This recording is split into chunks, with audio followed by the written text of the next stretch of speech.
On April 14th, Greg Kofford Books published Joseph Smith's Polygamy, Toward a Better Understanding, available in paperback and ebook, and written by Brian and Laura Hales.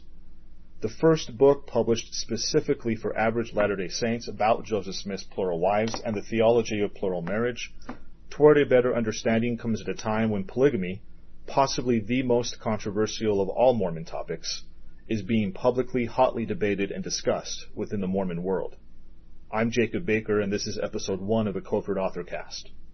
The Kofford AuthorCast is a new podcast series dedicated solely to Kofford Books authors, in which we introduce their books and briefly discuss how they came to be and why they are important contributions to the advancement of Mormon studies and Mormon writing. This episode features audio from the release event for Joseph Smith's Polygamy, Toward a Better Understanding, an event hosted by Writ Vision on April 14th in Provo, Utah. Authors Laura and Brian Hales are joined by BYU-Idaho Professor of History Andrea Radke-Moss and Utah Valley University Institute instructor Blair Van Dyke.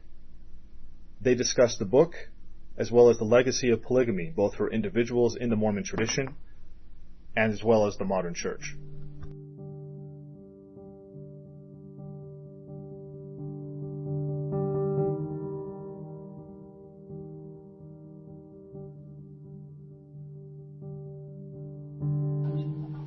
Okay, so I just want to welcome everybody out. Appreciate you coming. I know that the weather was not exactly the most cooperative or inviting, but I'm glad that we at least got a good-sized crowd. I want to briefly introduce just our speakers. I want to introduce the Hales in particular, whose book I hope I will sell out of tonight. Make sure you get signed copies of it. So Laura and Brian Hales, they're married. They're obviously a couple. And the marriage is of recent vintage as well. So congratulations. Brian, you probably know as author of several other books on Nauvoo era polygamy, as well as on the rise of Mormon fundamentalism and sort of fundamentalist LDS polygamy.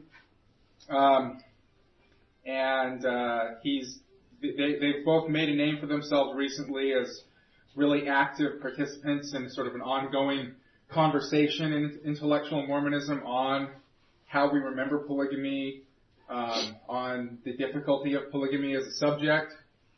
So we're very grateful to have both of them. And they're going to briefly kind of present just a little bit on sort of why they wrote this book, what's the need for the book above and beyond, what Brian's already written or just the conversations that they're having in the online community, what the purpose of the book is, what some of the challenges were. And then I'm grateful that we have two educators with us to react to it, because one of the purposes of the book, as I understand it, is to provide a resource for people to broach these very difficult questions, especially with younger generation. And so we have with us Andrea Radke-Moss, who's a professor of American history at BYU-Idaho, including teaching very regular courses on U.S. women's history. Just began last fall. And it went really well, as I understand, right? Mm-hmm. So, and these kinds of issues, particularly in a class like that, but these kind of issues are just going to come up regularly. And so I know you're trying to find ways to support your students who might be sort of navigating the treacherous waters of some of our history. Blair Van Dyke is an instructor at the UVU LDS Institute, and is from a more CES side of things also struggling with some of these same problems, and also trying to find resources. I know based on my conversations with him that he has found the Hales work to be useful, to be very helpful in this regard. And I know that trying to find a way to give young people the intellectual resources that they need to navigate these questions is a strong priority of Blair. So it's going to be interesting to hear from both of them as well. And then we'll kind of open it up for Q&A as well. So hopefully we'll get through this relatively quickly, and then we can answer questions and kind of turn it into more of a discussion. So I don't know which of you wants to go first, but I'm going to turn it over to the Hales. I guess I've been voted to begin, and it is a pleasure to be with you today. Thanks for coming. The weather was kind of crazy out there. This book, before we can actually talk about it, I need to just give you a real brief intro, and Brad did a nice job. But back in 2003, I started to write a book on fundamentalism. It was published by Kofford Books in 2006. And we do some gatherings like this, but half the questions people would ask had to do with Joseph Smith and polygamy. And we had Todd Compton's book, but we really didn't have anything that went right to the core issues. So in 2007, I met with my good friend Don Bradley, who said he might actually be here tonight. He doesn't live too far from here, but he wasn't feeling well. I'd hoped he could come. But hired him for a couple of years to go get every document that dealt with that topic. And we really got them all, at least so far. In the last 2 years since they were published in 3 volumes that Kofford Books did. But in the last couple of years, there really has been just 1 or 2 things that I've discovered, or people have communicated with me, I'm not researching it anymore, that we would have included in the trilogy, the 1,500 pages, if I'd have known about them. But they're not game changers or really all that significant. They're just interesting new details that I didn't have. Well, once I got the trilogy published, which was in February of 2013, Don Bradley kind of joked that both he and I were practicing zero-gamy. We were both single, okay? And so it was time for me to remarry. I'd been divorced for a number of years, and Laura and I had intersected our paths in 2011, and I was focusing still on the books, and she had other things. But anyway, we got back together. We were engaged rather quickly and married in September of 2013. And I learned right up front that I'm really not a very good writer, because she having a master's degree in professional writing, in her loving, kind way, said, "Brian, you can't say that, or you can't say it that way, and this is an M dash, not an N dash." And I didn't even know there were such things, frankly. So she began to help me allow us to do things that I otherwise could not have done on my own. And then I come to discover that she really is quite a fine writer all by herself. And in the meantime, she's doing a lot of research, and she'll talk to you about her pathway. But we got an idea of getting a website up, and together we collaborated on that. And there were lots of synergies, and there were lots of spirited discussions. And sometimes we decided we're not going to start talking after 9 o'clock, because by 11 we want to at least be giving each other hugs before we go to sleep. So there were some interesting dynamics there. But we were able to get the website up, and then we were encouraged also to write maybe not a shorter version of the trilogy, but using that research to do it together to give a more complete view of Joseph Smith's polygamy, which Laura could bring in with her feelings and her observations that escape a male like myself. And that's really what this is. It's not a condensation necessarily of the trilogy, but we like to think of it more as an expansion of the church's essay on polygamy, which was like 12 pages long or something, depending upon how you download it. But it takes all of those same topics and deals with them in a little more expanded way.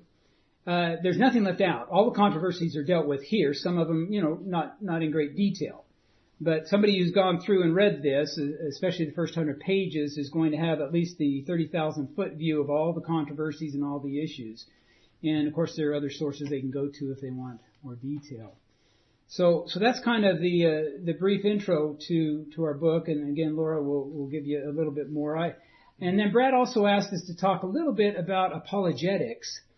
And I have to tell you, being an author like this, and especially in the last 2 or 3 years, because, the internet has just exploded with blogs and commenting and things. And at first, I'm a pretty thick-skinned guy when it comes to criticism. I mean, I'll push back if somebody says things that I think are inaccurate. But if they want to call me names, then okay, that's how we're our free agency allows for that. But a couple of things that I have learned that really do help me as I'm dealing with all of the criticism. One is that when it comes to apologetics, which sometimes is a pejorative term. In fact, I wrote a blog.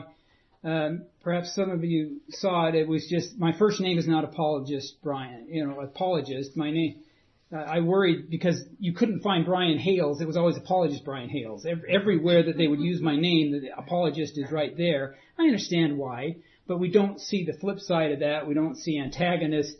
I won't use names, but you can imagine that there are people who are just as biased in the other direction, but they don't get that, some kind of a handy label. And but the one thing I've really learned is that if anytime I put up a blog, there's going to be a lot of comments, and probably 90% of them are going to be negative. I've learned that the dividing line is not conservative, liberal. It's really believer, unbeliever. And the unbelievers are ruthless. They're activists. They got lots of energy. And this is not a criticism. This is an observation. But they are capable of saying some pretty mean-spirited things sometimes. And that's not to say that believers don't do that. But I can almost count on it. In fact, the other night, Laura had a blog up, an op-ed in the Salt Lake Tribune, and she was reading down some of the comments, and it was like 10 o'clock at night, and I just looked over at her because we have our workstations next to each other, and I said, "What are you reading that for? I mean, we know what it's saying, Yeah, just don't go there." But Laura's a little newer on that. She's not used to being a target, but she's handling it real well. But I just thought there's nothing good going to come from that. The flip side for me, though, is that we really do get positive comments from believers. And they write nice things, but not nearly as voluminous. When the essay came out, they had quoted some of my writings numerous times, and that's probably the best validation I personally could have hoped for as a believer.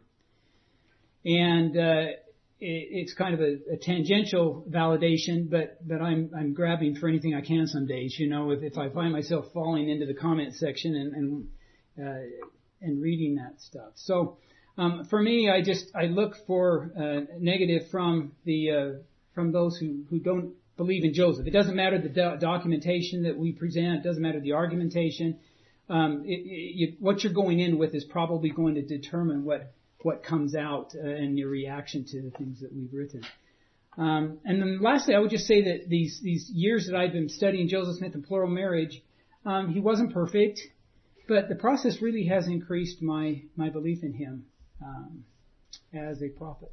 So, thanks.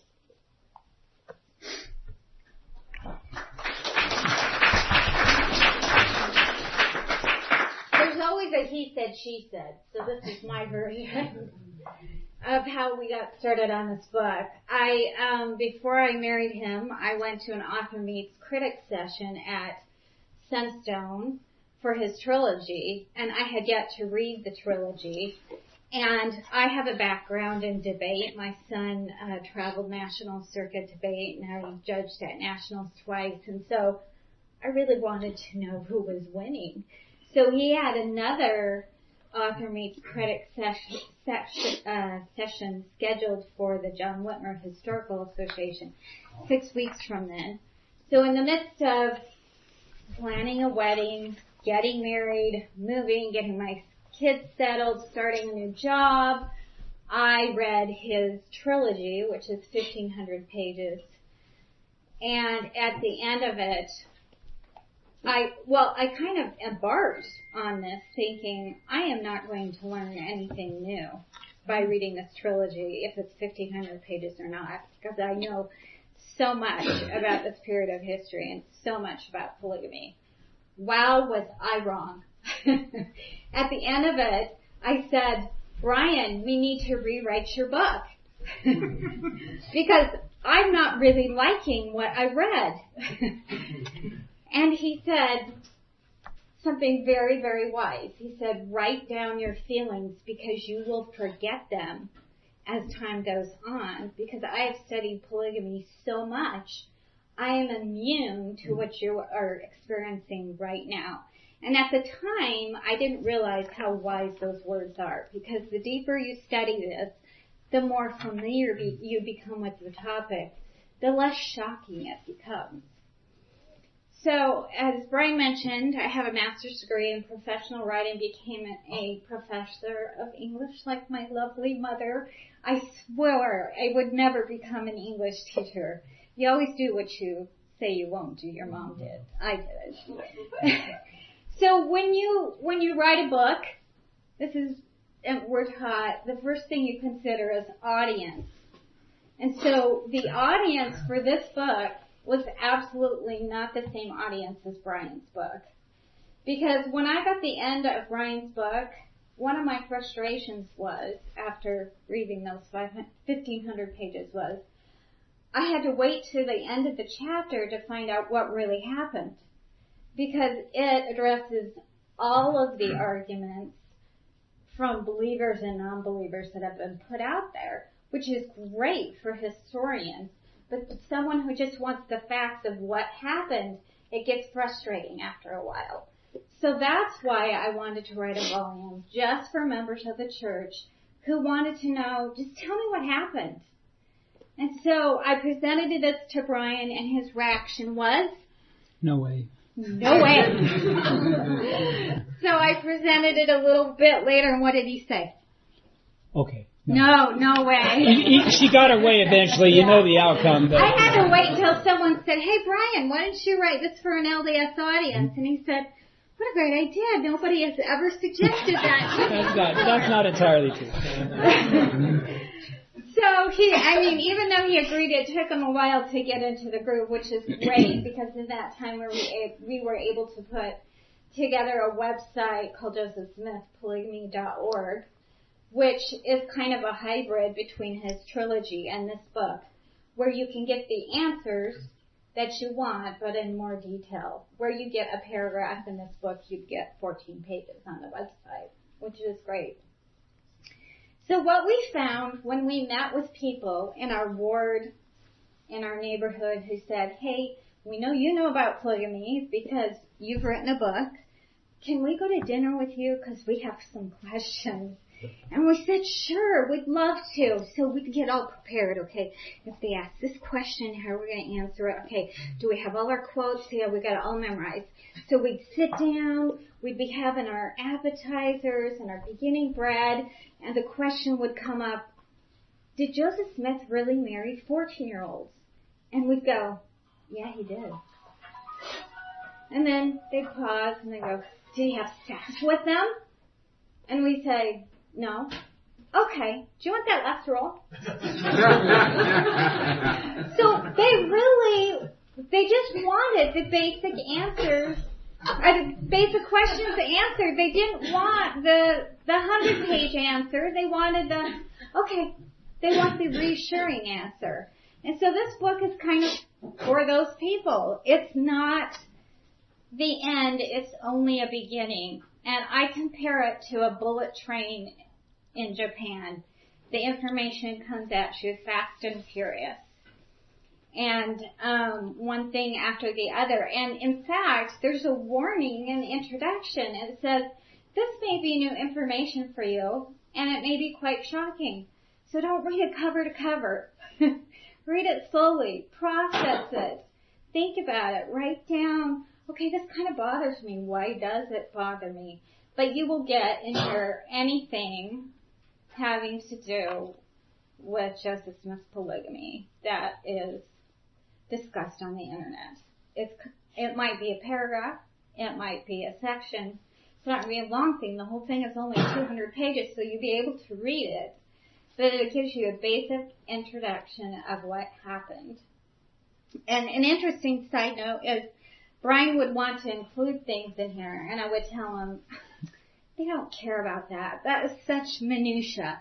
Nobody is going to bring that up. And then with our blogging, someone will come up with a question having to do with that issue, and I'll go, oh, darn, he was right.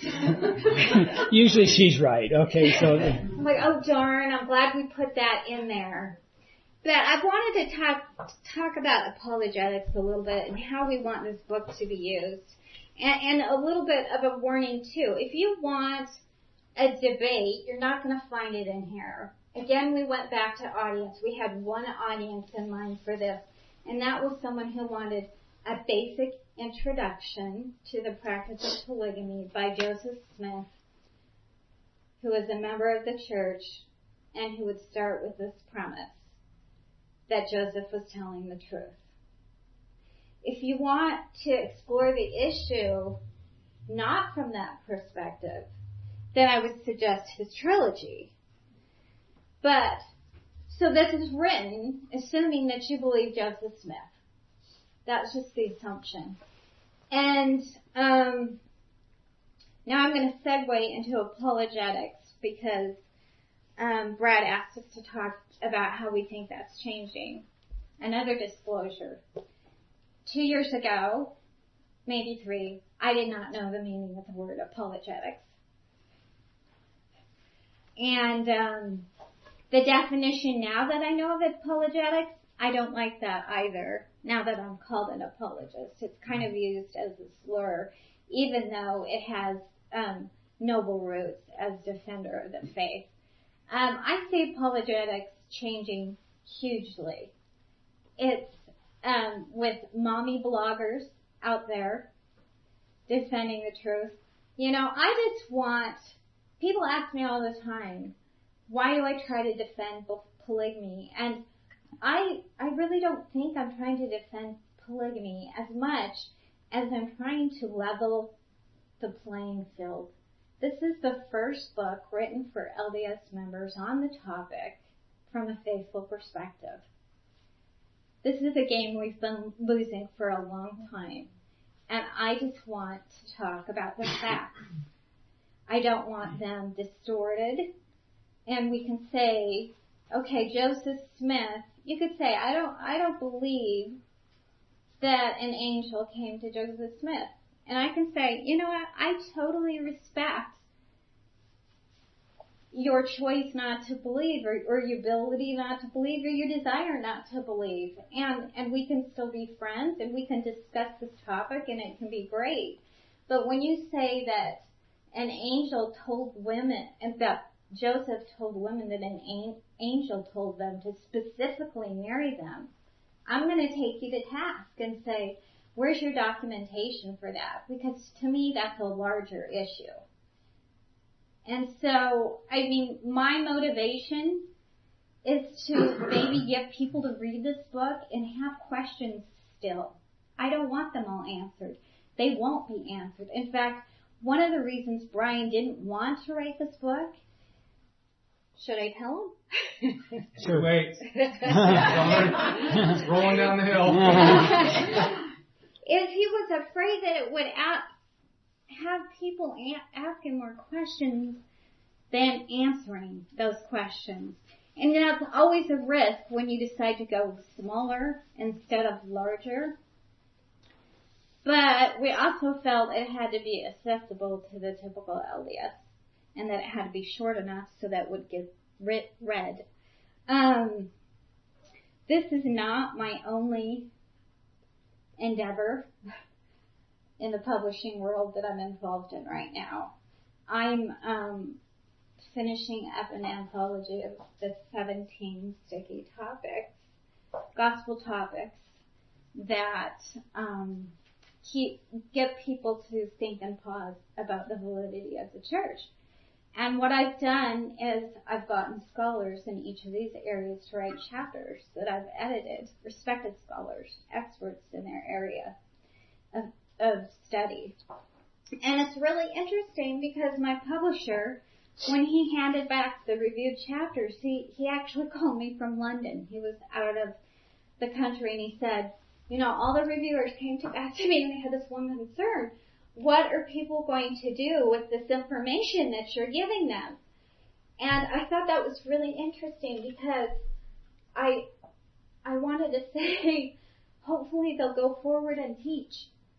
Because I don't see myself as defending as much as providing resources and material. Because once I started studying, I know how I felt. I wanted to be reassured that there were answers. And there are answers out there, but they're in very inaccessible sources. They're in scholarly magazines that I don't subscribe to. Well, I do now. But I did subscribe to, and most members of the church don't subscribe to. And what I would love to have happen is that parents I say the mothers in Zion, read this book and my forthcoming book.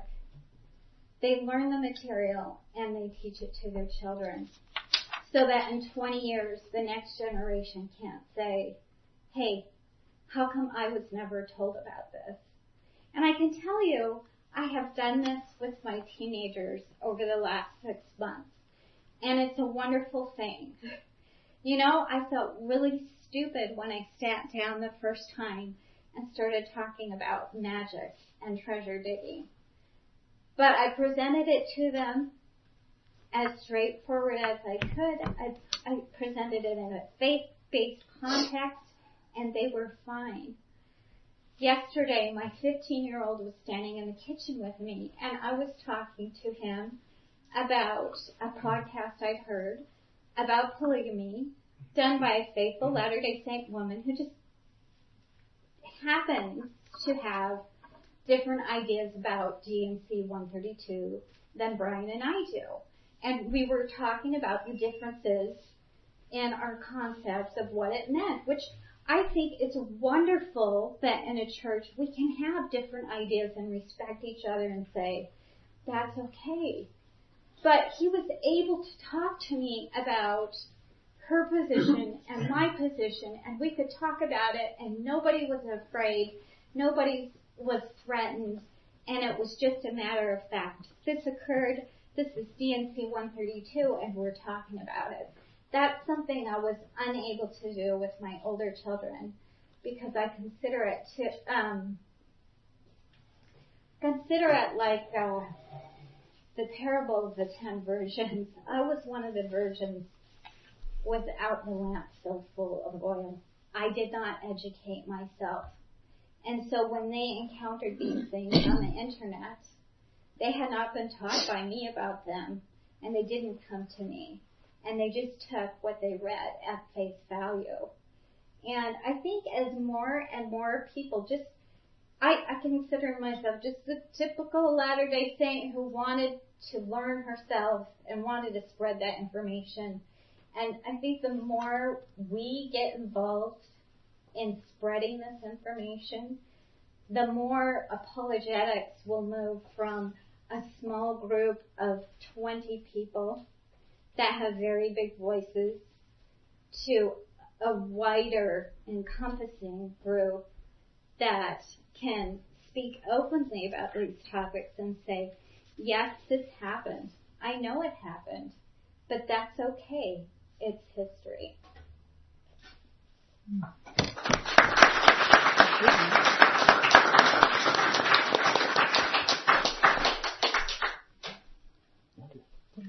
Okay. Thank you. No, I'm okay. So every time I talk about polygamy, either with my students or with other academics or in any audience, I always feel like I'm stepping into a minefield. And no matter where I step, I'm going to blow myself up in the face.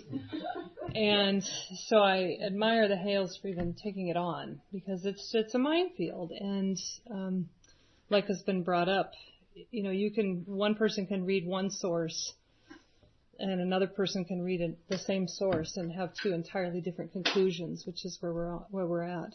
And frankly, who knows how many years ago an apologist would have been somebody who denied that Joseph Smith practiced polygamy. I mean, let's be frank. Just even bringing it out and putting it in an accessible resource like this is in a way moving the conversation away from the apologetics of past generations in which we didn't even want to touch it. And now we're touching it. So I'd say that's a positive thing. So when I married my husband was a widower whose wife died of leukemia. So I am officially a second sealed polygamous wife. So we were newlyweds, sitting in a gospel doctrine class, and the gospel doctrine teacher said, what are some of your favorite gospel principles? Let's list them on the board. And he was getting the usual faith, tithing, So we thought we would be funny. We thought we were pretty hysterical, actually. And we said, we're grateful for polygamy. Dead silence. Total stone cold, like you could have just like flicked the room and everybody would have shattered off into 1,000 pieces. So we kind of just huddled down and I said, okay, we can't make that joke anymore in church. Not funny at all to the group. So we said, no more polygamy jokes at church. So we make them at home all the time. So as a Mormon feminist myself, inherently in my soul, I bristle at the implications of polygamy for all of the obvious reasons. And frankly, to me, what are blatant inequalities in it and some of my own struggles with the origins. But I also benefited from it. I mean, I get a husband and we have a happy family but his poor first wife had no choice in the matter. She had no choice in whether or not he married polygamously again. She was dead in a grave of leukemia. So it wasn't up to her whether we got married. So you can see where I'm at, and I hope that's okay that I've expressed some personal stuff, things that keep me up at night, laying on my pillow, of what will my eternity be like.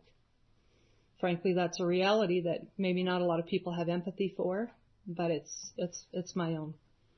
So as a professor, I introduce this question to my students. I say to my students, if you could have the choice between being a polygamous wife in 19th century Mormonism, but having all this other cool stuff, like you get to actually heal by the laying on of hands, and you have this autonomous organization, the Relief Society, that earns its own money and does all of its own cool stuff.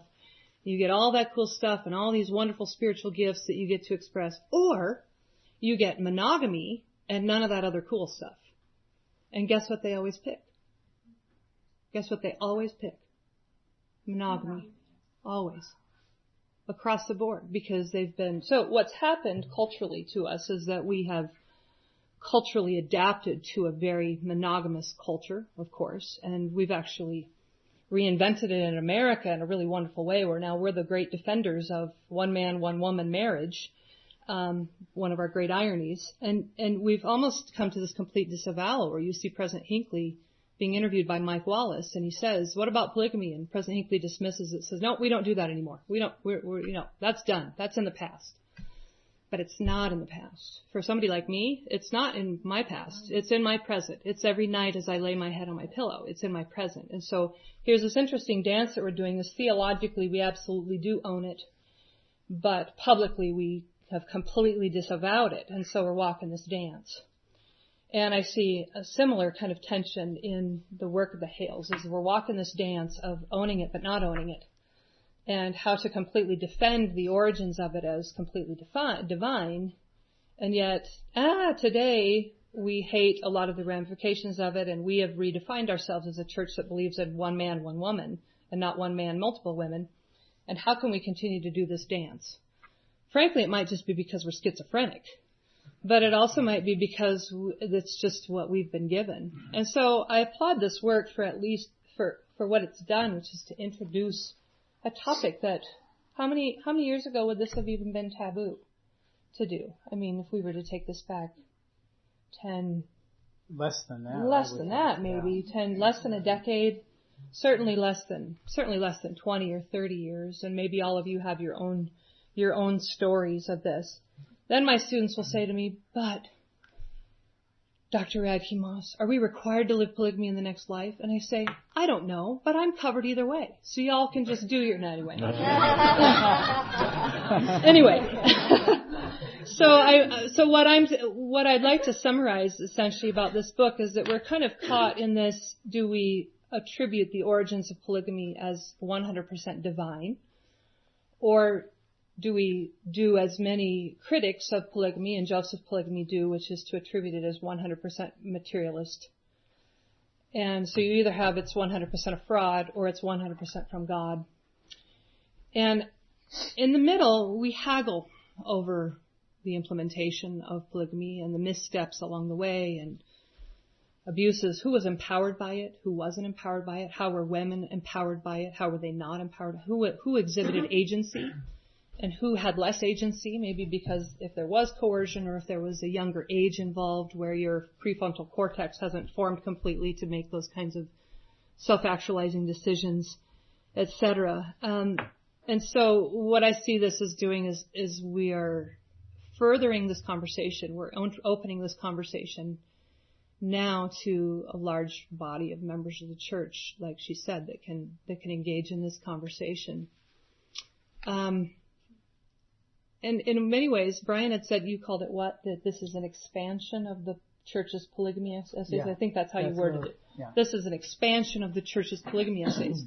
Well, even just in the short few months that the polygamy essays have been introduced, I've had students and colleagues come to me and say, I never knew that before, and this devastating. And so here's even a kind of a faithful interpretation of the origins of polygamy, complete with the angel story in the polygamy essays, this expansion of it. And so some might call this apologist because you're owning this, it's completely divine, but others might say just introducing it is going to cause some shock to some systems. And so in a way, you're going to kind of respond to both audiences in that way. And I like how Laura said that this isn't meant to be a question ender, I guess is a way to word it, or an answer, complete answer, but it's opening up a discussion. So could a book like this potentially lead some readers down a path of wanting to explore more towards a critical result? Yes, it could. And could this book lead some down a path towards a renewed faith in Joseph's prophetic mantle? Yes, it could do that too.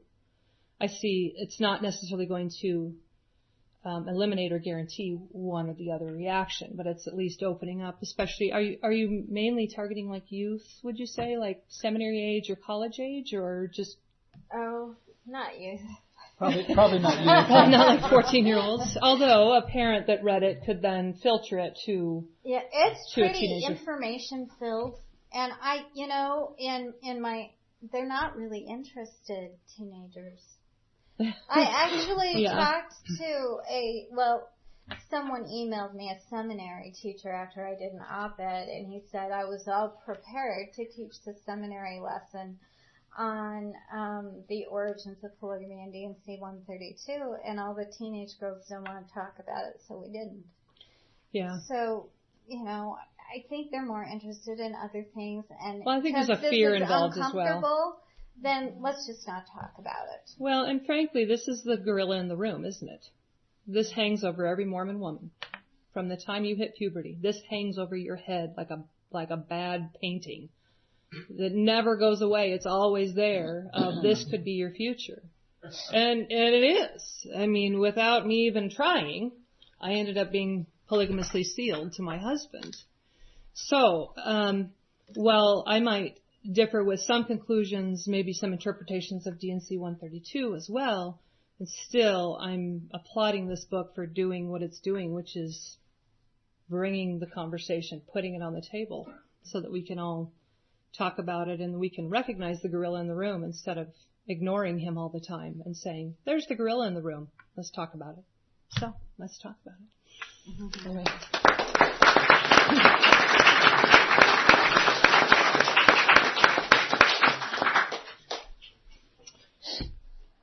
Well, thank you, Laura. Thank you, Brian, Andrea. I am very pleasantly surprised to be invited to join the three of you. And I'll try to make some sense of how I bring this topic to an institute classroom and where I teach in seminary, how I would bring it to a seminary classroom. And I don't think it would be different. And I will address the stressor that you just identified, Laura, of they don't want to talk about it. That's a two-edged sword that I think I can address from a good deal of experience. So I have the opportunity to teach church history consistently at the Orem Institute. And And so I also have the opportunity to be an adjunct in the Department of Philosophy at UVU. So I'm accustomed to kind of laying things out in theoretical terms and letting students then marinate and percolate in ideas and then bring questions to the table. And so if I could just kind of just lay out in just a handful of bullet points why I find it important to teach this in my classes and why I've been doing this for many years when it wasn't heavily treated in manuals, for example, like Church History in the Fullness of Times, and the Wilford Woodruff Teachings manual comes out for Relief Society and Priesthood, and there's really nothing to speak of in that volume about plural marriage, which is a fascinating thing. So, first of all, for me, it's personal. Second, it's relevant. Third, it's culturally cloaked. And I think I'll dovetail on some of the things that Andrea very nicely put. Fourth, the cultural cloaking was stripped seemingly overnight. How did that happen? Fifth, I want to talk about some sources. The Hales have provided fantastic sources. Brian's 3-volume set is fantastic, and this is just a great resource. But other additional sources. The website is where the youth can go. I'll be interested to see if you could track that, how many young people actually buy a hard copy. But your website of resources is fantastic, and I hope they go in both directions. And then finally, I want to talk about just context. All right, it's personal because my great grandmother is Patty Bartlett Sessions. That means that my great aunt is Sylvia Sessions. So Patty is sealed to Joseph Smith in her later 40s. She's married to David, and they have for all intents and purposes, a happy marriage. Patty is known as the Mormon midwife. She delivers somewhere in the neighborhood of 5,000 babies, both in Nauvoo, and she joins the church in about 1833-ish, and gathers with the saints in Caldwell County at Far West. Is evicted during the extermination order, goes to Nauvoo, is evicted from Nauvoo, but all that time she's delivering babies, delivers way over 100 babies out on the trail, and is sent by Brigham Young to be in one of the primary companies of pioneers just to assist with health care, but particularly bringing children to safely to mortality through the birthing process. So that's Grandma. And then her daughter, Peregrine, her son, Peregrine, is the founder of Bountiful, Utah. Her daughter, Sylvia, is also then sealed to Joseph Smith during the Nauvoo period. And so I have a son named Seth Sessions Van Dyke. And we own the Sessions name. And my grandmother was old enough to almost have met Patty. Patty lived to be very, very old, and my grandma also lived to be almost 100. So this story is very, very personal to me.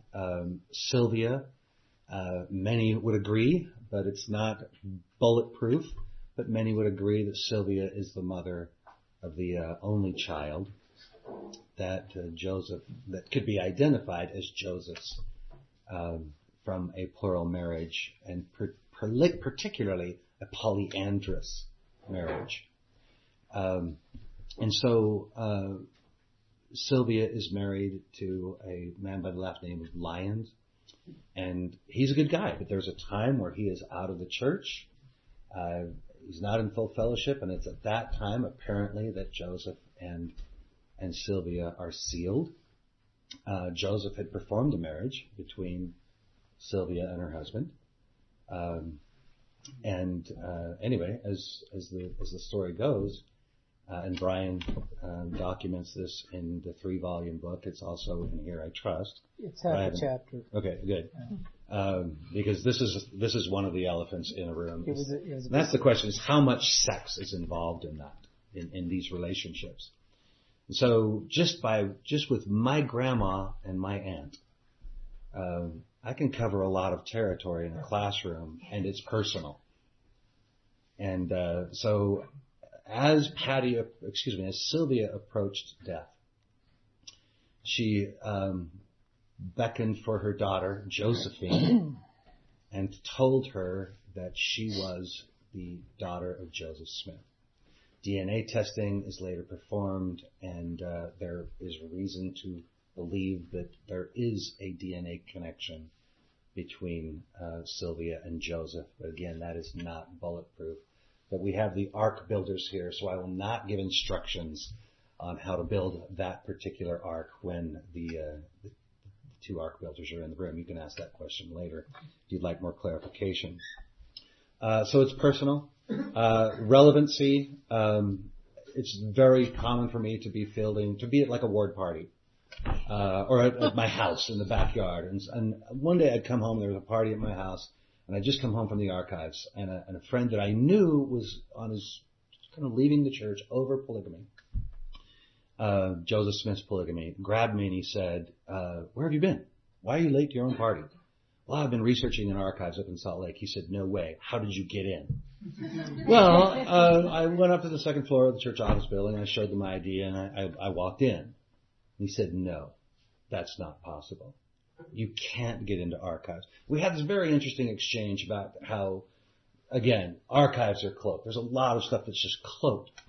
And he said there's nothing about plural marriage that you could access in the archives. And so this is a deal breaker for me. I'm out of here. Joseph Smith has breached my trust. I was not taught this as a youth. I've learned about it as an adult. I'm gone.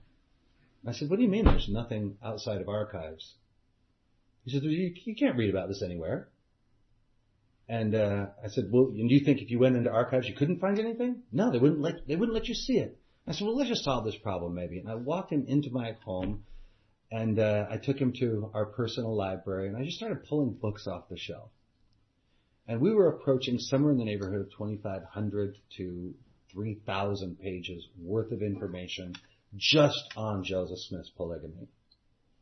And that's the 3 volumes of Hales and Todd Compton. You don't have to reach for too many volumes to get to that many pages. And then I finally, reached for the ever mysterious Encyclopedia of Mormonism, which has a reasonably good article on plural marriage. And it's just this is how secret it is. Here are approximately 3,000 pages, and you don't have to walk more than 20 feet from the person you're asking about, or that you're, divulging this interest in. And so it's relevant in conversations that we have. It does come up from time to time in curious places like church parties, classrooms, all right? Culturally cloaked. So while we talk about it, in my church history classes, I tell them on day 1, we are going to talk about Nauvoo polygamy, which is different from polygamy as it was practiced in the West. All right, there's some nuances there. But we are going to save it for the last 3 lectures. And then I tell them why. I want as much transparency there as possible. Because, I explain to them, there will be, semester in and semester out, many women that will at that moment leave the class and not come back. And so we're going to bump this to the end, even though chronologically we could hit it at the beginning, because this is a deal breaker. So start reading. Start going to the church's website. Start going to the Hales website. read Plural Marriage in Kirtland and Nauvoo. All right, that's very easy to say now in the last 14 months. But prior to that essay being published, that was a little trickier. Because this has been culturally cloaked in a variety of ways. Young men giggle about plural marriage. Oh yeah, I'll have like 30 wives. Well, I'll up your 30 and I'll have 32. You know, and you can see young men having these conversations over the decades, and young women then feeling marginalized over that without question. And so it's just something that has not been clearly talked about. And then the internet arrives. Not the dial-up version, not the version that you have to pay for, and not the version that's tapped in solely to your laptop. This mobile internet world that university and high school students and everybody else is immersed in collapsed whatever attempts to cloak this, if there were attempts, and I think there were attempts to cloak this, collapsed before your eyes. And so it made gradualism an impossibility. You couldn't just like start to introduce this kind of one step at a time, because the internet is this untamable, seemingly untamable stallion that won't be tamed. And so you'd better start owning some of that territory and defining your own message, or it's going to be defined by somebody else. And so if you want an illustration of the antithesis of gradualism, this essay, Plural Marriage in Kirtland and Nauvoo, which unveils or uncloaks just about all of the big struggles and big hitting questions associated with Joseph Smith's practice of plural marriage in approximately, there's a lot of footnotes. So again, as Brian mentioned, the way you print it off, in 6 pages, you get deluged in some of, everything from Emma didn't know about all the wives to polyandry. All right. So you are way past wait a second, he had 30 wives? Well, would you feel better if you had 5, because both would constitute plural? But that was a discussion that was had for years. Now you're talking about polyandry, and now you're talking about Emma's feelings and how much do we know? And this essay within the last 14 months unveils and uncloaks all of that. I would suggest that, and it's an introduction, as Laura indicates, this is the beginning of this conversation, not the end of the conversation. So this is a field that really needs to be plowed. Source work wise, it's been very, very, very helpful to be able to draw on reliable sources.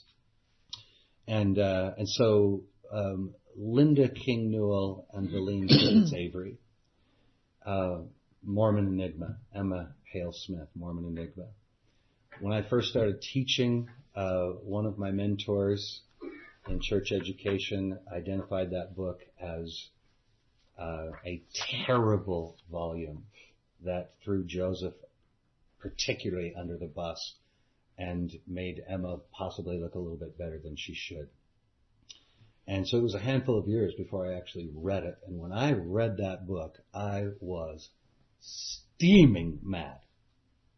That is one of the best books I have read. I thoroughly enjoyed it. Published in 1984. So if I had to go back to a threshold year of when can you and when can't you talk about this, 1984 would be a threshold moment that would be worth at least a watershed moment, because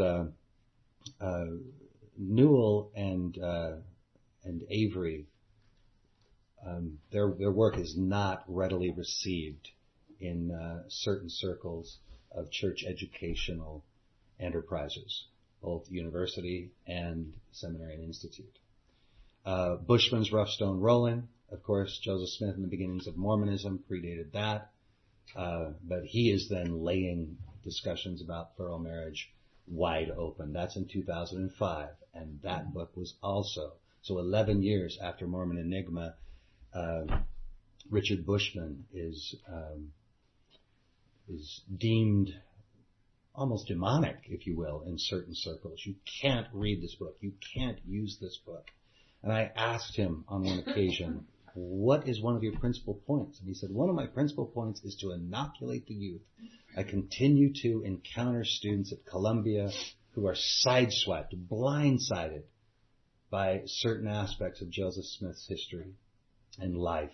And I'm interested in inoculating those very good young people. And Bushman eventually is going to be identified as an apologist as well in certain circles. But fantastic biography. Compton's In Sacred Loneliness. Wow, going step by step through the biographical sketches of the women that Joseph was sealed to. A fantastic contribution because it is so centric on the females in the story. And so it was always helpful to point people to portions of Compton's book. My university students were not really prone to read the somewhere in the neighborhood of 900 to 1,100 pages. I don't remember how many pages there are, but it's a lot. Eminently grateful to Helen Mar Kimball Whitney, who wrote of her experiences of being sealed to the prophet at a very young age. And then, of course, Brian and Laura and their writings and the website. Again, can't emphasize that enough for this mobile internet world that we live in. And so if I had to identify probably the most enlightening moment for my students, first and foremost, I take sex off of the table. Not that sex was not part of it. It's just something that we really can't trace very clearly. And so, and we take then the relationships to a covenant level, to the test of faith components and other aspects. And then eventually then we'll tie in, certain components of intimacy. We don't start there, right? Because it is distasteful to the women in the room particularly.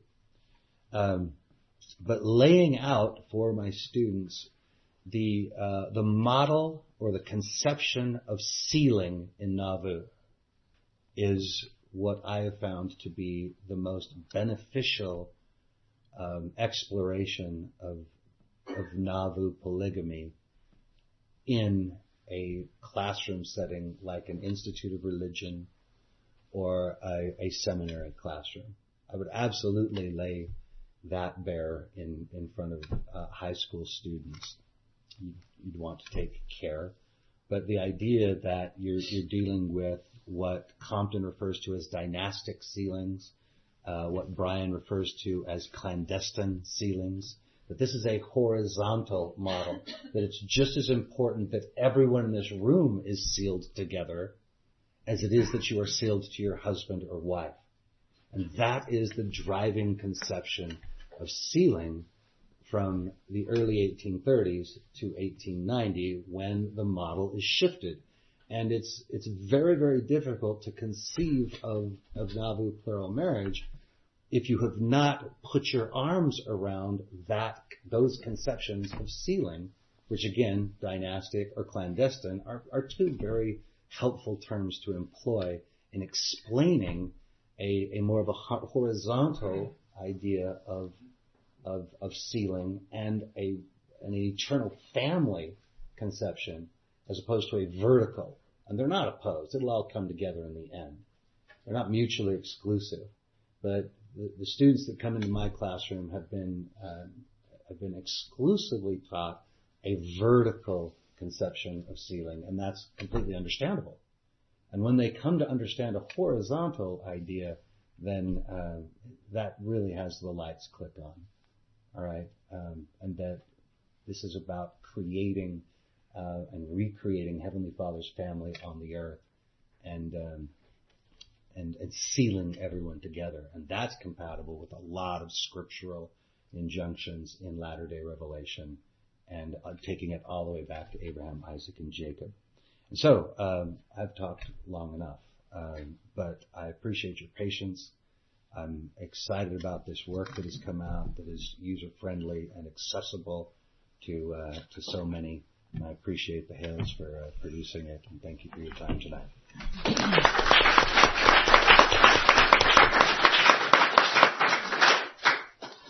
So as we open for questioning, I don't want to dissuade anybody who has a question that they want to ask.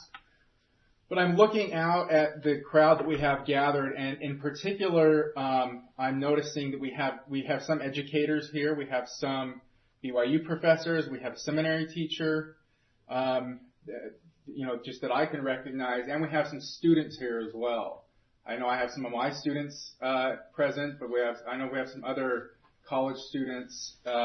So, insofar as this fits into some kind of larger conversation about, Generation Y or millennial Mormons or Mormonism in the information age and sort of confronting transparency on difficult issues, I would particularly, if any of you have any contribution that you might want to make, or questions or, suggestions or whatever, I would love especially to hear from you. But again, that's not to dissuade anybody else who's dying to ask a question or something like that. So let's open it up.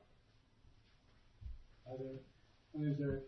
I don't have anything to contribute to that thing, at least not off the top of my head, but I do have a question. I first encountered the topic, I would say in the early 80s, because my mom had a set of lecture tapes from Truman Madison, in which he biographically spans the life of Prophet Joseph. And this theme, he didn't dodge this theme, as I recall. And I remember being introduced to it, in that setting. I don't remember the year of its production either, but it seems to be something that belongs on the timeline. Perhaps it's already there. My encounter with it was such that I guess it was a kind of an inoculation. I was introduced to the idea that polygamy had started early, that it was a rocky introduction, I think, that there were some tough issues there. And I didn't get all the answers, but I was willing to wait, and that was a good thing for me, I think. It taught me to be patient, I think, for understanding things that were tough. But I'm wondering, and I don't remember the exact content of those lectures, to be honest, but I'm wondering if his treatment of it figures in the unrolling of the tough issues, in the watershed years of addressing the topic, or this was kind of a sideshow. Do you guys remember those tapes? I heard them on my mission. Yeah, I would. A lot of missionaries heard them on their mission, I think. I don't know. You want me to go there? Yeah, go there. Brian? Well, go ahead. Okay. If Truman, had Truman received all the royalties for the pirated copies of those tapes. Circulated in missions. Every missionary had those. Every apartment had it, just like in a closet or something. Yeah, and so Truman did a great job. I refer to him as Truman. I apologize. We were in Jerusalem with him and Anne, and just thrilled to have known him, especially after coming to respect those tapes and the way that he could tell stories. The tape is eventually produced into a book, as you know, and one of the weaknesses of the book is that it is not documented the way Brian documents. It's rather light in the documentation, but he definitely is introducing a generation at about the time of Emma. Mormon Enigma. Thank you. Sorry. It's about that time. Those were lectures that were given, interesting enough, at Education Week. They were recorded, and then again caught on like wildfire, particularly among young people. And so, yeah, I think you're onto something. That is a nice introduction of what Truman really focused on in those lectures was the Abrahamic test. Yeah, the test of loyalty, the test of faith. That's right. And so it wasn't nuanced in other considerations. I think what Andrea has brought to the table this evening is just absolutely fascinating. What are the implications for women in the church, and what are we to think? And as a man, I personally, as a male, I'm not interested in practicing plural marriage. Gasp at will. And so what Truman introduced was plural marriage in the context of Abrahamic test. And in that regard, a lot more of the field was to be plowed. But I don't think its intention was to plow that field in those lectures. So thank you. I remember attending I don't know if it was a fireside or something when I was a student at BYU, one of those little Relief Society things, and somebody comes to speak to you, and this particular woman, she told this narrative, and what was I, 19 years old at the time, and I didn't care, but now I wish I'd taken notes, and I don't remember who she was, but she had received specifically a call, maybe from Elder LeGrand Richards, I don't know who it was, that her calling was to reclaim Emma's image in the church. So she would dress up in a Nauvoo dress and apron and bonnet. And this would probably was, let's see if I was a sophomore, 1989. So this would have been 5 years after the publication of Mormon Enigma. So maybe I see that as the church doing some recovery. Like, whoa, Mormon Enigma has been published, so now let's do our own thing to try to reclaim Emma from the whole, how Brigham always portrayed Emma. And let's see Emma as an elect lady again. And there were other efforts at the time, I think. But none of them, and she didn't deal with polygamy, though. I don't remember this little fireside talking about polygamy. It was just like, let's remember why Emma was so great.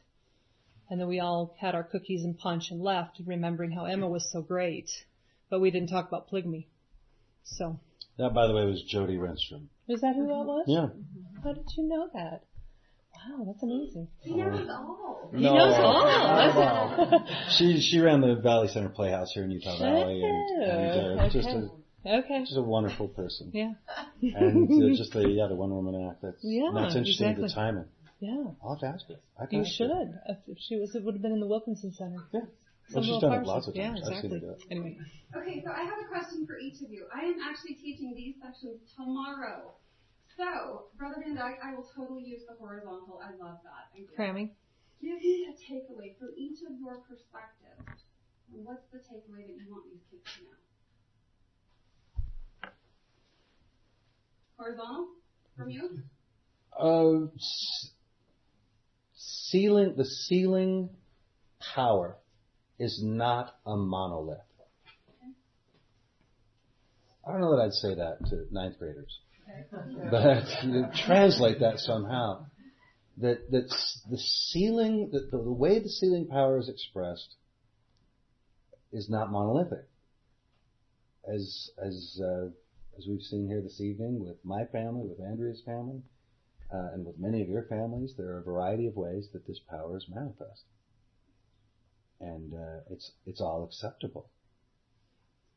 My takeaway is, and I'm sure there's probably people that would not be comfortable with this, but my takeaway is, can we make space for an origin story that includes both divine and materialist? Can we have space for a prophet that is inspired but also filtering through his own earthly experience and his own desires? And I think that sometimes that middle ground is lost in the story. When you see a young prophet that continues to beg the Lord to let Martin Harris see the manuscript pages and continues to ask and is told no and then finally told yes, can we see maybe a similar pattern going on with other things? Is this partly Joseph's impulse mixed with some divine sanction? Is there a mix in there? That would be my takeaway. And I think that making a space for that conversation is going to be much more helpful to the youth of our church and to the membership at large than to have this either or. Either it was 100% wholesale divine or it's 100% a fraud for a pedophile. That binary is not going to work. I don't think it's going to work anymore. We have to make space for middle ground for, can we see both impulses in this, or we're not going to survive. That's me, and I'm sure there's people that disagree with me, but that's my takeaway. I mean, what we're talking about is doctrinal calculus. And you take a calculus book and hand it to a ninth grader or a seventh grader or something, they're not going to get it. In fact, they may look at it and say, this just doesn't work. This isn't true. I like what Andrea says. I think she and I actually do see it a little bit differently, but I like what she said because I believe it was divinely given to Joseph. And Laura and I have talked about this. It was a commandment to him, and the stories are all accurate, but he was left on his own to decide how to implement it, and he stumbled on occasion. But he was never immoral. in my view, he never was guilty of any sexual immorality that would have prevented him from being the prophet. And I've looked at all of the accounts, and they're on the website, and some of it isn't published. It was on my old website, but I can tell you, I've looked at every single one from any source. I don't find anything that's credible there. But he wasn't perfect, and so to open that door and leave it to say Joseph, may have offended Emma. Maybe he should have told her earlier. He wasn't perfect. Not the sanitized Joseph. Get rid of that, but also make sure they know that he didn't stumble too far if he did. And the easy answer, really, and sometimes it would work, is just saying, there are 4 reasons in section 132, and we go through them in the book, but the easiest one is, Abraham was a polygamist, Joseph was a restorer, and he restored it. That's the real short version, and then if they want more details, there's other things. I'd love for them to walk out of the room not thinking that they have to make a decision this day on how they feel about this issue. Like Brother Van Dyke and Andrea, this is a very personal issue for me. My grandfather was one of the first polygamists. I had a grandmother who's my personal hero, Dorcas Dan. I used to laugh at her name when I was growing up. Now I love the woman who practiced polygamy. And I also am a second wife. And so it's intensely personal to me. When I wasn't a second wife, I'll have to admit to Andrea, I really didn't think about polygamy very often. And if it did, it was passing and fleeting. So I think once you're in that situation, sometimes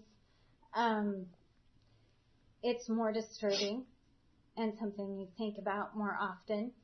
But I'll tell you, since I read Brian's books 18 months ago, there hasn't been a day that has gone by where I have not thought, studied, or read about polygamy.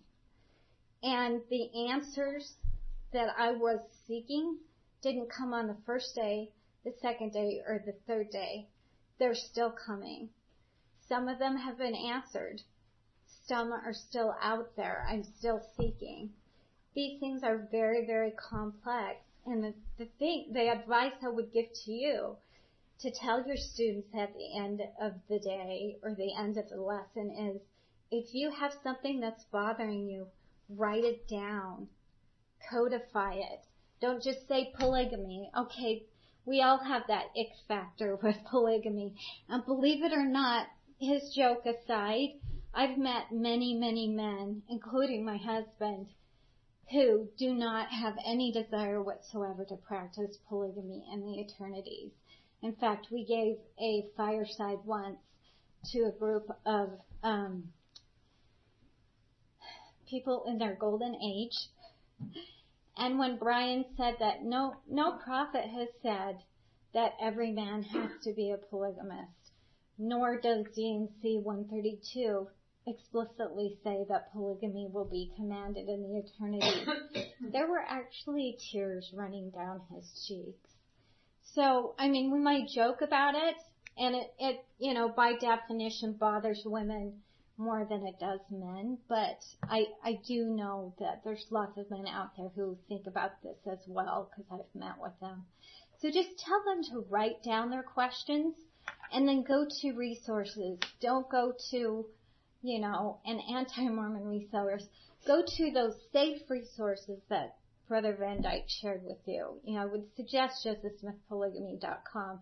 It's a free resource, covers every topic more in detail than the book, or get the book just for more information. Is it Joseph Smith with an S, or just, so is it apostrophe. The title of the book, or just Joseph Smith? There's no apostrophe. It's josephsmithpolygamy.org. But, and then there's the book, too, which will give them a basic introduction. And also, it's 2 lessons. It's not 1, which I love. And I read the seminary lessons online a few weeks ago, And I was actually delighted how they were presented because I come from a non-traditional family. So even the wonderful part of D&C 132 that people are willing to keep, even if they'd like to pitch the rest, about eternal families, the vertical and the horizontal tying into the family of God. People who have non-traditional families are going to struggle with that and have pain as well. And sensitivity needs to be given to that topic as well. And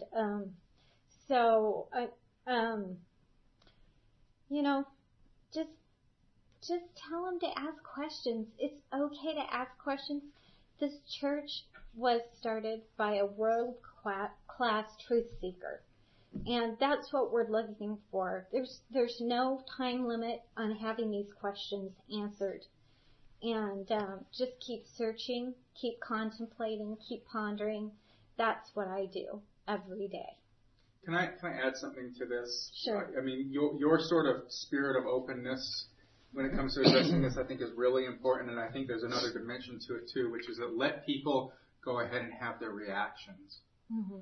Because people are going to react. Like some people are going to be like, oh, whatever, let's pass the dinner rolls or whatever. And some people are going to freak out and probably quietly freak out. But I think it's important to communicate to people that they're not wrong for reacting the way, whatever reaction they're having, you're not wrong. Okay? Emma had a bad reaction. Deservedly so. Deservedly so. She had a really bad reaction. And if Joseph were in this room, nobody here would dare say that Emma's reaction was out of line, like that she overread that he wouldn't countenance that. We need to convey when this gets introduced to people. I think especially when it gets introduced to younger women, that they're not spiritually deficient. They're not hysterical. There's nothing wrong with really not liking what the information you're encountering, and just go with it. Oh, any kind of openness like that. It's okay to have these, but you have to be very specific in saying, what about this bothers me? Because if you don't be very specific, you don't know what to research. And it may take that shock factor, because I have that shock factor. But it's not only polygamy. There's other topics as well. Some of you in here know David Bokovoy, and I was having dinner with him one night, and he told me that Jonah wasn't swallowed by the whale. What? I colored a picture of Jonah in primary. You laugh, but this was really, I had felt violated about not knowing that Joseph, I felt gullible, okay? I felt really gullible. I felt bad because I taught primary children this. They're going to feel that same way about polygamy. It seems silly, but this is not going to be the only topic that they can encounter over the next few years. There is no cloak anymore. The information is out there. So this is just a primer for the next thing that's coming along. I told you I was writing that anthology, and I had all the chapters, and I read on the Bloggernacle about another controversy. And after everything I've read, I thought to myself, oh no, not one more thing. I can't handle it. But having gone through this process before, I stopped myself. I wrote down what bothered me, and then I went to resources that were trusted. And I read about it, and then I was okay. And those are the kind of skills we want to teach our students. People who've been taught how to sanitize Joseph, and then they learn that he had these wives and may not have been perfect, they actually can go through a grieving process with anger and, depression or something. And then once you get through that and you see that our expectations originally were unrealistic, that's where faith can really grow. You've got a position there now where reality can be bringing you real faith. Doug, did you?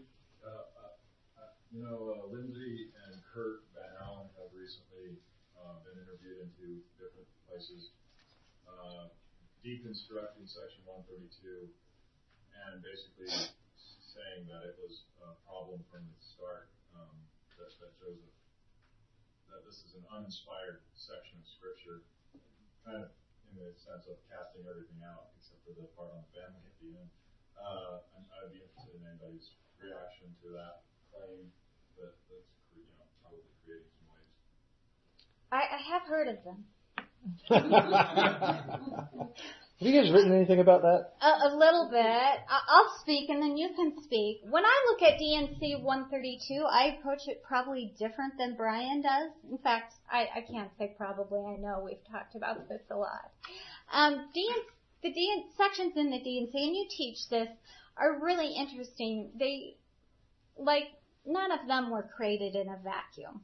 He wasn't just sitting at the dinner table and, woo, let's have a revelation on Brigham Young not having to go on missions anymore. Usually there was a specific circumstance that occurred and he went to the Lord and inquired upon them, or there was an event, like there was the Kirtland Temple dedication. And so that inspired a revelation. D&C 132 did not occur in a vacuum. We know that part of what's included in D&C 132 was revealed to Joseph as early as 1831. But there are also parts of D&C 132 that deal specifically with things that were going on in May 1843. So, what is D&C 132? It's a revelation for Emma to explain to her the doctrine of eternal and plural marriage, and also to answer her questions. And if you go, there's a wonderful website talking about resources, one of my favorites, called Revelations in Context.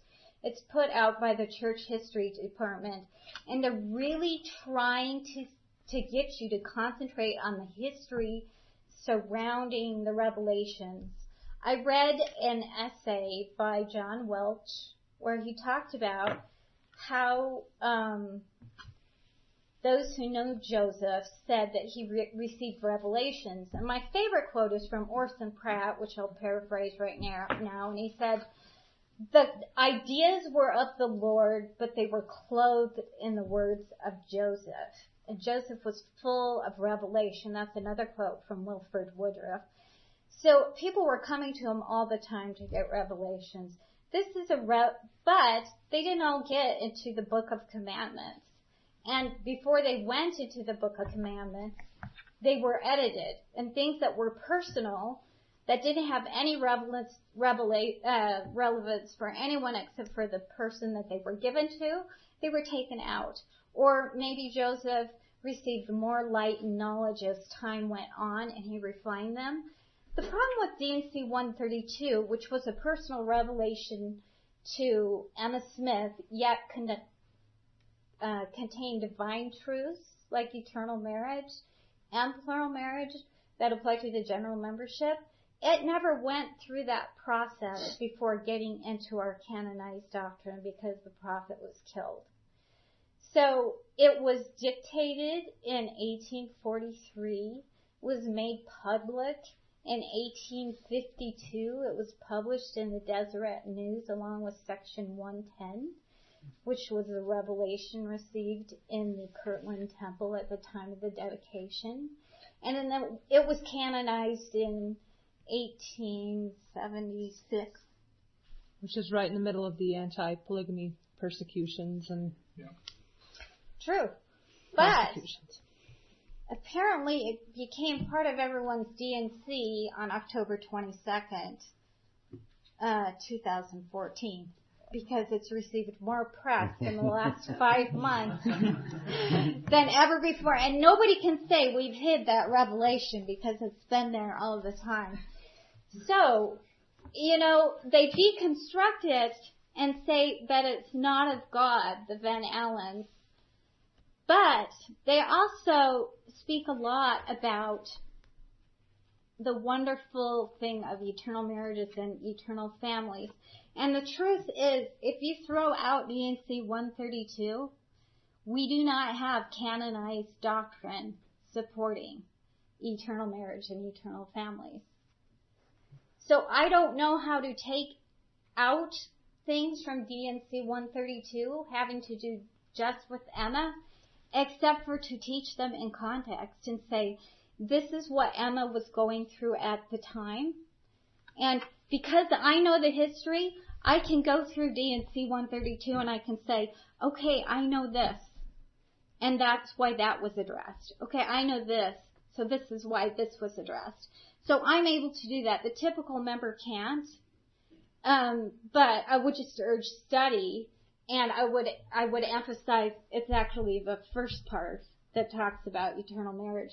But if you say the whole thing is not of God, you're throwing out the most popular doctrine as you're throwing out the least popular. Okay, it's your turn. The Van Allens posted their blog. Somebody emailed me about it, and Laura and I wrote a response. It was posted on Fair Mormon, and then Kirk Van Allen emailed me the day they had posted Lindsay's response to our response to his essay. And so I took a few days and looked at Lindsay's response, and it reflects such a poor understanding of the theology and the history. And there were numerous straw men. It wasn't well written. I mean, she's young, and also I posted a very direct response. I didn't want to embarrass her, and so I just put it up on josephsmithpolygamy.org. If you go there to the dialogues tab, you'll go down and you'll see response to the Van Allens, and it's number 4. And we just parked it there, and I told a few people about it online, but I didn't again want to make it a big deal. Well, come to find out now they've gone with John DeLynn and had a big podcast, and I haven't listened to it. But the interesting thing that John did is he, in the introduction, he lists the link to their original essay, and then to Laura and my response, and then Lindsay's response to us, but he doesn't list the 4th response, which has been up for weeks. And so in our blog on our little website, josephsmithpolygamy.org, I just wrote John DeLynn and Van Allen's, more information is better than less information. I mean, let's just get it all out there. I'm okay with that. Transparency is important, but he wasn't forthcoming. John wasn't, and I thought, well, maybe, because I emailed in the morning that I saw the blog. I said, John, you forgot the 4th one. There is a response here, a rebuttal. It's important. So I'd hoped he would put it back up, and one of my friends has told me that they've talked about it and they're not going to do it. But, what are they afraid of? If we're going to talk about polygamy, let's talk about polygamy. And the Van Allens apparently, or John, didn't want to put it all up there. But you can read the whole exchange. All 4 of them are there. There's mine. And it may put you to sleep, but, it's the latest. There'll be more of these. You can just count on it. Oh, do I get a turn? Of course. We want to have both of you. Well, those verses in section 132, even though it's just about Emma, we can say it's just about Emma, I still hate the way Emma is talked to. I don't like it. I don't like that she's threatened with destruction. I don't like it. And if Emma can be referred to in that way, it means I could be referred to in that way, And so that's how I take it. I once heard, and I don't know if I read it or heard it somewhere on the Bloggernacle it's just been the last couple of months. And maybe I shouldn't say it because I don't have a citation for it, but it's an interesting, maybe throwing out here, is that John A. Widtsoe in the late 30s, when they were trying to redo the whole Doctrine and Covenants, he suggested to Heber J. Grant that they leave 132 out entirely of the new Doctrine and Covenants. But Heber J. Grant then got some pushback from the reorganized church saying, oh, so you are going to disown polygamy, which is why we all divided in the first place, and you guys aren't going to own the doctrine that caused us to separate, blah, blah, blah. So then Heber J. Grant insisted that it stay in. So somebody can research that for me. Go into John A. Widtsoe's papers and find out. But that's something that, you can see that throughout history, it's been grappled with. Do we leave 132 in, or do we take it out because of all of its implications? And if John A. Widtsoe was concerned about it, who I consider one of our greatest, most intellectual leaders of both centuries, then what, how are church leaders grappling over it? I would love to have a section 132 that takes out the threats to Emma and all the Law of Sarah stuff. I would love to see that out of there, but that's just me personally. And then we can keep eternal families and be all horizontal. Yay. So, Just briefly,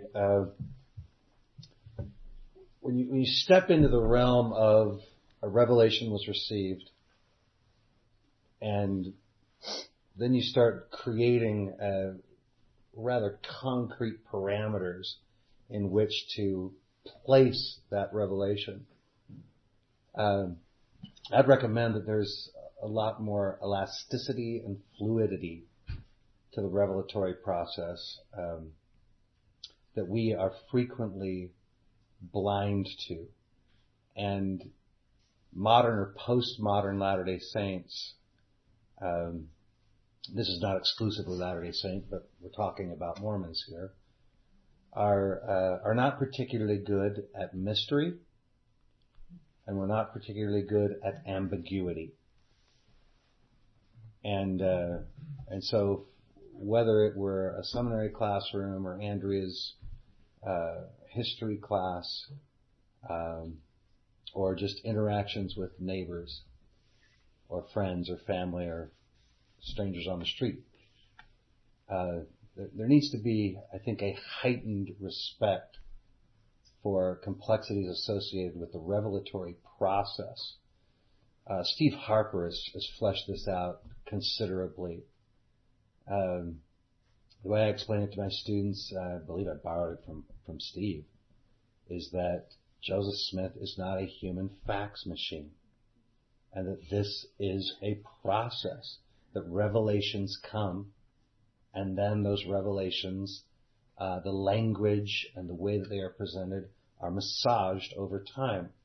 And so Laura's brought a compelling point to the table, and I would just recommend a great deal of modesty when approaching a revelation that has the magnitude of Section 132, bearing in mind there may be certain aspects of mystery associated here.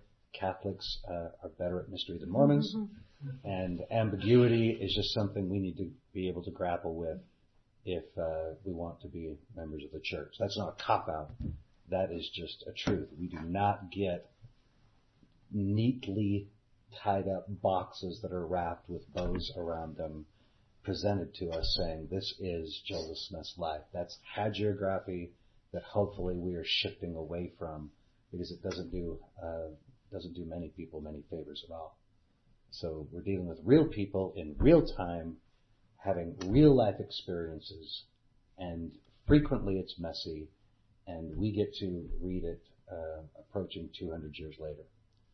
And that demands modesty and humility on the part of the reader, and a critical eye. I don't want to dismiss that. But that's how I would respond to the Section 132 deconstruction in the last couple of weeks. Oh, and I love your comment about the fluidity of it. I mean, that's how they saw it. They saw Joseph making adaptations, as I said. You know, Orson Pratt said the ideas were of God, but definitely the words that came out. I don't like the way that those words were used either. But I also don't think that they came directly from God like that. They came through Joseph's mouth. Yeah, Joseph was really mad that day. Well, he actually was. And Brigham Young explained that a mortal has never received a perfect revelation. Mm-hmm. So the mortal vessel is problematic to begin with. And so again, prophetic infallibility is not a doctrine of the church, never has been. And so the question that I will pose to my students is, if somebody other than Joseph Smith translated the Book of Mormon, would you have the identical text? I think Brigham Young said no to that. He said that if Joseph had translated it later, it would have been different. Right, and that's the principal point I'm trying to make, is that the language, whether it be English or the actual black and white print on the page, is not the essence. That's not why Joseph is going to refer to it as the keystone. It's the revelatory miracle that is the Book of Mormon And I become more and more comfortable situating plural marriage into a realm of Book of Mormon translation, where you just come to a point and just say, dang, I don't know. If you can't say, I don't know, please do not approach a discussion about Joseph Smith's plural marriage. We just don't have all the facts. Let me read you a sentence from a very bright guy I know. We currently have no historical documentation from Joseph Smith himself that describes his specific intentions, modes, or practice for chronologies relative to his practice of plural marriage. Hence, it behooves historical inquirers to adopt a very conservative posture relative to hard and fast conclusions about Joseph Smith's practice of plural marriage. Brian, do you know who wrote that? Rob. Is that me? I believe it is. I was thinking it was pretty good. I didn't. Anyway. That would have been funny if you'd have said, no, I disagree with that. I was going to say that means it's Laura, not Rob. Yeah. So anyway, that's I think that's very aptly put. Inquirers ought to adopt a very conservative posture. So anyway. One more question. Jake. Kind of a methodological question, bird's eye view. When you all look at Latter-day Saints and how they perceive these kinds of controversial topics, do you see any connections between the way that we traditionally read Scripture and the way that we view history? As in, if we read Scripture in a very literalist, one-dimensional, proof-texting kind of mode, that we're going to see history in the same fashion. And we read Scripture in a much more nuanced, historical, commentary, analytical sort of mode. We're also going to see events of history that tie in to our religion in that same way. Do you see those kinds of connections, and if so, how? I think that's a brilliant question that I had never thought of before, because in Sunday school we're taught a very literal interpretation of the Scriptures. And I have been very frustrated over the last year as I've talked to people about this very emotional,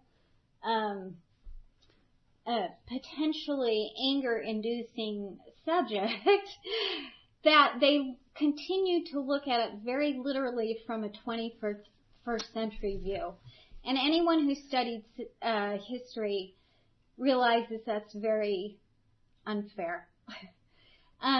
The saints of the 19th century were misunderstood by their neighbors. I think they're even more misunderstood now. And so whenever I talk to people, first I preface it by giving them a primer on, okay, this is how they lived. Okay, these were the fears that they had, which are different than the fears that we have. And that kind of motivated their behavior. We don't get that in Sunday school. We get, okay, this is the Scripture and this is how it's interpreted. And if we stray from the course, sometimes we get a little pushback from our fellow people in the congregation. And I think hopefully as we get topics like this more out in the open and we can say, okay, let's look at this from a historical perspective and be more open that way, that will transfer to how we look at Scripture. I know the Jewish people and their culture and their religion, they're very open to discussing the meaning of doctrine way more than we are. Very heated, they leave, they come back the next day. You know, if we could somehow move towards a more open way of interpreting Scripture and a more open way of looking at history, I think that would be beneficial to our culture. Well, the challenge is to get a lot of members of the church to, so many members of the church, their basic daily living is just to have faith, say their prayers, get their kids to school, deal with the wayward teenager, and to get into these, and that's why so many, I think, dismiss, well, I'm just going to put polygamy on the shelf because I just don't have the effort or the energy or the intellectual acumen to deal with it. And so it's left to the intellectuals to deal with it, and then maybe hopefully some of it trickles down to the general populace. But in reality, most people are just going to want the kind of watered down Jonah did get swallowed by the whale stories, because it's easy to put those things into boxes because, So I see this in my students and how they view the Constitution, what you asked. I mean, it's very similar to how, Jonathan Haidt in a lot of his recent work has dealt with this, is why are some people conservative and why are some people liberal? Why do some people lean one way and lean the other, and some people need more strict, literalist, firm, frameworky type of stuff to deal with? And I think it's just because of how humans are. Some of us need the mess, or we function better in the intellectual mess, and some people need easy packages, and the nuance just messes up their lives. It messes up, just dealing. I don't know. That's kind of a simplistic answer, but I don't think it's unique to Mormonism. Is hate that you see around political science? Yeah, exactly. So I want to give, just to close up, and then if you have other questions, our panelists are going to be here. The Hales are going to be signing books. I want to give a brief mention to our silent fifth panelist for the evening, and it's the artist Leslie Olpen Peterson, who has made a contribution to our discussion of plural marriage in Nauvoo. Leslie has been, as part of the Feminist Mormon Housewives podcast series on Joseph Smith's wives, sort of one podcast dealing with each wife and each of their stories, has been painting the wives, has been doing these gorgeous watercolors of the wives. So she's got a couple of them here on display. She's painted all of them, but she's got 5 of them here. She also has the compilation there hanging, and then a really interesting watercolor that she did that's sort of hanging in the middle there, which is, it's got Joseph and Emma, and then the wives are present but invisible, and it sort of represents our own amnesia about them. So you have both those pictures side by side. We've got prints of some of these things up in the front too, if you're interested. But I do want to acknowledge. Stand up. Yay!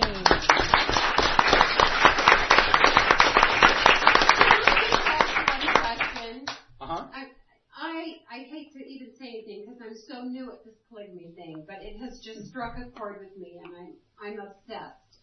And since these essays have come out, I still don't hear people in church talking about it. Do you ever see a day when we are going to be able to honor these women that are ghosts? I mean, we haven't even hardly talked about these women. Do you ever see a day where we're going to have a Relief Society lesson and learn about Patty Sessions or Martha Knight? Or is it always going to just be the intellects and the people on the fringe? I teach Relief Society lesson once every 3 months, and we do a gospel topic essay every time. You rock. And the first question I ask is, who has read the gospel topics essay titled blah, blah, blah? And there's usually one hand or none. So, I mean, the more we can spread the word, the better. I will say a third of this book is about Joseph's plural wives, who I respect immensely. Yeah, me too. The more you read about them, I think the more you love them. Mm-hmm. So, Patty Bartlett Sessions, I'd love to celebrate her. Yeah. And by the way, this is something that people on across the spectrum of reactions to polygamy, I think can really unite them. Mm-hmm. Whether you come from a more traditional perspective and you see polygamy, you see D&C 132 as divine, and you see the origins of polygamy as divine, and you want to defend the character of the prophet, or whether you want to punch him in the face on Emma's behalf, and you're absolutely convinced that there's nothing divine about polygamy, we want to honor those women. Exactly. Mm-hmm. Well, another interesting point is that they may occupy a place theologically and historically that may be akin to 3 witnesses. It's not like you had these plural wives after Joseph's death, cut ties with Mormonism and tell all manner of wretched, terrible stories about him. So the day will likely come when we care, when we want to, even for apologetic purposes. Yeah, but we acknowledge, and of course that happened when the reorganization came out and attempted to convert, the Brighamites. That's when affidavits were gathered, because the claim was that there was never any polygamy practiced. And so Joseph F. Smith is going to gather then affidavits from people that are still alive, and those stand as a memorial to those women. And I think you posed a fascinating proposition that hopefully comes sooner rather than later.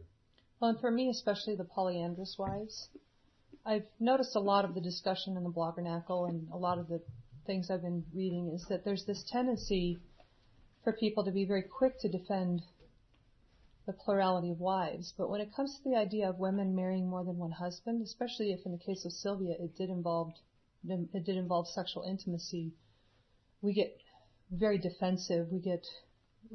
We evoke a double standard.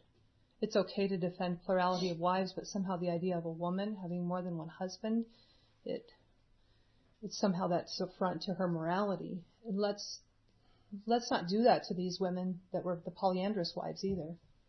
Let them own their experience as well, and that polyandry in some ways is actually an empowering thing because it's allowing for women to be married to more than one husband, a practice that didn't continue into Utah, specifically in certain ways maybe, but not in the way that it was in Nauvoo. Let's not demonize them or their morality if that was happening, like in the case of Sylvia. I find it ultimately sexist that polygamy is okay, that plurality of wives is okay, but plurality of husbands isn't. That's my thing. I need to go on record responding to that. The section 132 mentions the plurality of wives and allows it. It refers to polyandry 4 different times and condemns it every time. My research supports that at no time did Joseph allow or did he himself was he involved with a woman having 2 genuine husbands with whom she was having sexual relations. And there's lots of confusion on this, but a woman to have 2 husbands was condemned by every pronouncement from every leader. And that's why you're going to have to read volume 1 and get the full story there. But the people, I believe, who portray Joseph as practicing full sexual polyandry are just portraying unreality. But it is part of the Fawn Brody Express, and we're going to keep working to turn that train around, at least on this topic. So people push back on me all the time, and I'm going to be right there pushing back. You've got to find some evidence to support this behavior, or we need to temper our assumptions. So, and that may not have been clear in my initial comments. Well, I think it was. Okay, yeah. Because Windsor Lyon is removed for a time of his own doing. But let's say it had happened. That's my thing. What if it had happened? What if women were having sex with more than one husband? Or what if it... That's my thing. This means that to God even, it's okay for men to do it, but it's not okay for women to do it. So that's just sexist. My own struggle. No, it is sexist, and that's just part of the big problem. And it's harder for women. Sorry, Brad, but polygamy. No, we just got Brian Hales saying it's sexist. So this misunderstanding comes up a lot that we're defending polygamy. We're not. Polygamy on earth expands a man's emotional and sexual opportunities as a husband, as it simultaneously diminishes a woman's emotional and sexual opportunities as a wife. It is sexist. It's unfair. And it's just one of the problems, with the whole deal. But if you can look at it from the eternal standpoint, and this is not something that's catching on, it's explained quite well in here, that it has to be needed in eternity if we believe in eternal marriage. That's how I read it, okay? Make your own decisions.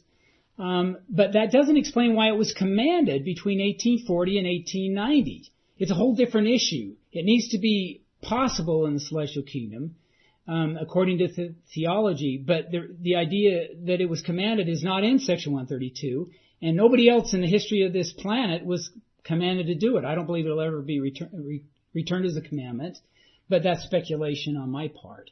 But that's one of the biggest concerns for the sisters especially, and I don't blame them. I'd be worried about it too, but as we look at the history, and if we think God is just, He's got to give a polygamous wife in eternity the same exaltation He's given a monogamous wife. We can't imagine that, But we're talking about God being unjust, or there's things going on there we just cannot imagine now. So. On that note. And some of us are covered either way. Okay. So yeah, I'm gonna end the recording now at least, and then feel free to come on up and ask more questions and meet the authors, and let's give them one more round of applause. I enjoyed our engagement. I certainly appreciate what you